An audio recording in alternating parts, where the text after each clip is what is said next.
Welcome back to my channel the complete cuisine.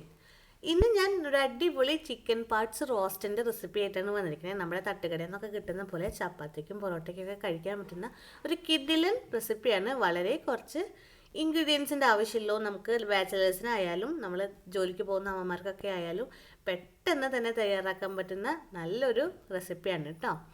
അപ്പോൾ നമുക്ക് എങ്ങനെയാണ് ഉണ്ടാക്കുന്നതെന്ന് നോക്കാം. കണ്ടില്ലേ, കുരുമുളകിൻ്റെയും പെരിഞ്ജീരകത്തിൻ്റെ ഒക്കെ നല്ലൊരു ഫ്രഷ് മസാല ഞാനിവിടെ ഉണ്ടാക്കുന്നുണ്ട്. അപ്പോൾ എങ്ങനെയാണ് നോക്കാം. അപ്പോൾ എല്ലാവരും ഒന്ന് ട്രൈ ചെയ്ത് നോക്കിയാൽ വേണം കേട്ടോ. അപ്പോൾ നമുക്ക് റെസിപ്പിയിലേക്ക് കിടക്കാം. അപ്പോൾ ഞാൻ ചിക്കൻ പാർട്സ് നന്നായിട്ട് കഴുകി വൃത്തിയാക്കി വെച്ചിട്ടുണ്ട്. പിന്നെ വേണ്ടത് 2 സവോളയാണ്. സവോള നീളത്തിലരിഞ്ഞ് വെച്ചിട്ടുണ്ട്. പിന്നെ കുറച്ച് വേപ്പില, കുറച്ച് ഇഞ്ചി, വെളുത്തുള്ളി ചതച്ചത്. ഇത്രയും ഞാൻ ചേർക്കുന്നുള്ളൂ. വേറെ ഇൻഗ്രീഡിയൻസിൻ്റെ ആവശ്യങ്ങളൊന്നുമില്ല. പിന്നെ നമുക്ക് ചട്ടി വയ്ക്കാം.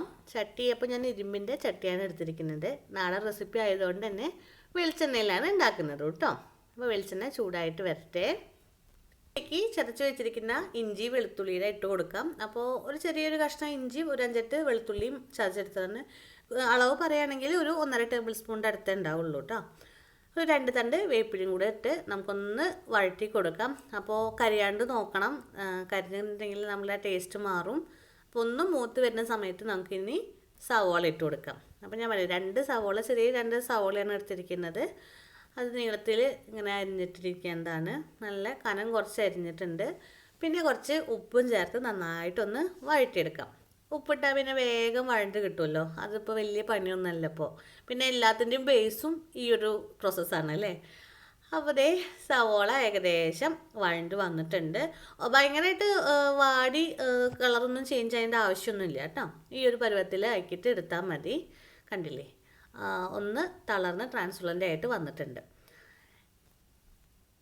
ഇനി നമുക്ക് ഇതിലേക്ക് ആവശ്യത്തിനുള്ള പൊടികൾ ചേർത്ത് കൊടുക്കാം. അപ്പോൾ പൊടികളായിട്ട് ഞാനിവിടെ 1 ടേബിൾ സ്പൂൺ എരിവുള്ള മുളക് പൊടിയാണ് ഉപയോഗിച്ചിട്ടുള്ളത്. അപ്പോൾ നിറയെ എടുത്തിട്ടുണ്ട് കേട്ടോ. ഞാൻ കുറച്ച് സ്പൈസ് ആയിട്ടാണ് ഉണ്ടാക്കുന്നത്. പിന്നെ കുറച്ച് മഞ്ഞൾപ്പൊടി. ഇനി ഈ മുളക് പൊടിയുടെയും മഞ്ഞൾപ്പൊടിയുടെയും കുത്തൊന്ന് മാറി നന്നായിട്ടൊന്ന് വഴണ്ട് വരണം. അതിന് ശേഷമാണ് നമ്മളിനി ലിവറൊക്കെ ആഡ് ചെയ്യുന്നുള്ളൂ. അപ്പോൾ നന്നായിട്ടൊന്ന് വഴറ്റി ലോ സിമ്മിലിട്ടിട്ട് നമുക്ക് ഒന്ന് സവോളയൊക്കെ മുളക് പൊടിയൊക്കെ ഒന്ന് നന്നായിട്ടൊന്ന് വഴറ്റിയെടുക്കാം. അപ്പോൾ അതിൻ്റെ ആ കുത്തൊന്ന് മാറി കിട്ടിയാൽ മതിയല്ലോ. അപ്പോൾ ഈ മുളക് പൊടിയൊക്കെ നന്നായിട്ട് വഴണ്ട് വന്നിട്ടുണ്ട്. അതിൻ്റെ റോസ്മെല്ലൊക്കെ ആയ കുത്തൊക്കെ മാറിയിട്ടുണ്ട് കേട്ടോ. ഇനി നമുക്ക് കഴുകി വൃത്തിയാക്കി വെച്ചിരിക്കുന്ന ചിക്കൻ പാർട്സ് നമുക്ക് ആഡ് ചെയ്ത് കൊടുക്കാം. അപ്പോൾ ഞാൻ ലിവർ മാത്രമല്ല കേട്ടോ, കുറച്ച് ഇതും നമ്മുടെ ഹാർട്ടും പിന്നെ അതിൻ്റെ സഞ്ചൊക്കെ ഉണ്ടല്ലോ, അതൊക്കെ എടുത്തിട്ടുണ്ട്. അപ്പോൾ ഇത് നന്നായിട്ട് വഴണ്ട് വന്നതിലേക്ക് ഞാൻ ഇട്ട് കൊടുക്കുകയാണ്. അപ്പോൾ ഞാൻ പൊടികളായിട്ട് മല്ലിപ്പൊടിയൊന്നും ചേർക്കണില്ല, ഇത് മാത്രം മതി. നന്നായിട്ടിനി മിക്സ് ചെയ്യാം. ഇനി ഇത് നമ്മൾ ഇതിൽ തന്നെ ഇട്ടിട്ട് വേവിക്കുകയാണ്. അപ്പോൾ അടച്ചു വയ്ക്കേണ്ട ആവശ്യമൊന്നുമില്ല. ഇതിൽ നിന്ന് തന്നെ നമ്മൾ നന്നായിട്ട് വെള്ളമൊക്കെ ഇറങ്ങി വന്നോളൂ കേട്ടോ. നന്നായിട്ട് മിക്സ് ചെയ്തിട്ട് നമുക്ക് ഇതിലേക്ക് ആവശ്യത്തിനുള്ള ഉപ്പ് ആഡ് ചെയ്ത് കൊടുക്കാം. അപ്പോൾ നമ്മൾ സവോള വഴറ്റുന്ന സമയത്ത് നമ്മൾ ഉപ്പ് ആഡ് ചെയ്തിട്ടുണ്ട്. ഇനി ഇതിൽ കൂടുതലുള്ള ഉപ്പ് ആഡ് ചെയ്ത് കൊടുക്കാം. ഉപ്പ് ആഡ് ചെയ്തിട്ടുണ്ട്. ഇനി നമുക്ക് ഇതിലേക്ക് ഒരു സംഭവം, അതായത് നമ്മുടെ സീക്രട്ട് മസാല, അത് റെഡിയാക്കണം. അപ്പോൾ ഇതിവിടെ ഇങ്ങനെ റെഡി ആയിക്കൊണ്ടിരിക്കട്ടെ. നന്നായിട്ട് വെന്ത് വരട്ടെ. ഞാൻ മൂടിയൊന്നും വെക്കുന്നില്ല, ഞാൻ തുറന്നിട്ട് തന്നെയാണ് വെക്കുന്നത്. ഇത് ഞാൻ പറഞ്ഞില്ലേ, വെള്ളം ഇറങ്ങിക്കോളും. അപ്പോൾ അത് വെന്തോളും. ഇടയ്ക്കൊന്ന് ഇളക്കി കൊടുത്താൽ മതി. കണ്ടില്ലേ, ഇതുപോലെ തന്നെ വെള്ളം ഇറങ്ങിയിട്ട് അപ്പോൾ ഇടയ്ക്കൊന്ന് ഇളക്കി കൊടുക്കുക. അപ്പോൾ അതിങ്ങനെ വെന്ത് വന്നോളും.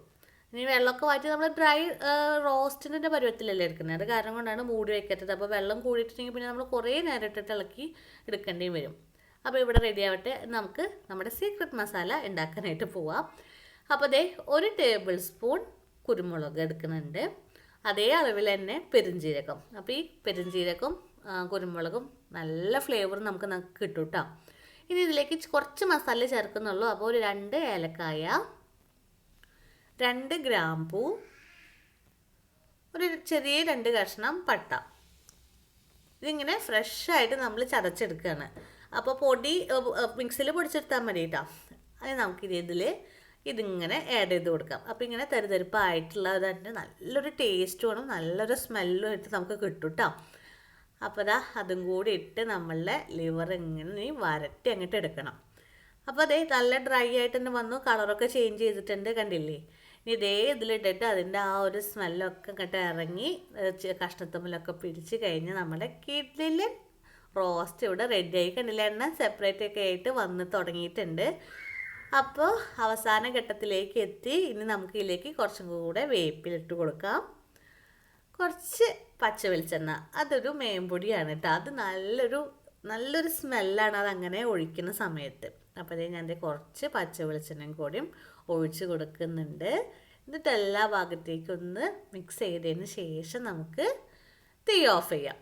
അപ്പോൾ ഈ ഇരുമ്പ് ചട്ടി ആയ കാരണം കൊണ്ടാണ് ഇങ്ങനെ അടിയെ പിടിച്ച പോലെ ഇങ്ങനെ നിൽക്കുന്നത് കേട്ടോ. നോൺ സ്റ്റിക്കൊക്കെ ആണെങ്കിൽ പ്രശ്നമൊന്നും ഉണ്ടാവില്ല. പക്ഷേ ഇരുമ്പ് ചട്ടിയിൽ ഉണ്ടാക്കുന്ന ടേസ്റ്റ് ലിവറിനൊക്കെ അതൊരു പ്രത്യേക ടേസ്റ്റ് തന്നെയാണ്. അപ്പോൾ കയ്യിൽ ഇരുമ്പ് ചട്ടി ഉണ്ടെങ്കിൽ ഇരുമ്പ് ചട്ടിയിൽ തന്നെ ഉണ്ടാക്കാനായിട്ട് നോക്കുക. അങ്ങനെ നമ്മുടെ കിഡിലൻ pepper liver chicken parts ready ആയിട്ടുണ്ട്. അപ്പോൾ എല്ലാവരും ഒന്ന് ട്രൈ ചെയ്ത് നോക്കണം. വളരെ സിമ്പിളായിട്ട് കുറച്ച് ഇൻഗ്രീഡിയൻസിൻ്റെ ആവശ്യമുള്ളൂ. ട്രൈ ചെയ്തിട്ട് ഇഷ്ടമായിട്ടുണ്ടെങ്കിൽ ലൈക്ക് ചെയ്യണം, ഷെയർ ചെയ്യണം, കമൻറ്റ് ചെയ്യണം. അതുപോലെ തന്നെ ചാനൽ ഇതുവരെ സബ്സ്ക്രൈബ് ചെയ്തിട്ടില്ലെങ്കിൽ സബ്സ്ക്രൈബ് ചെയ്യാനായിട്ട് മറക്കരുത്. അപ്പോൾ ഇതുപോലെ നല്ല നല്ല ഡിഷസൊക്കെ ആയിട്ട് ഞാൻ ഇനിയും വരുന്നതാണ്. Stay tuned. Thank you.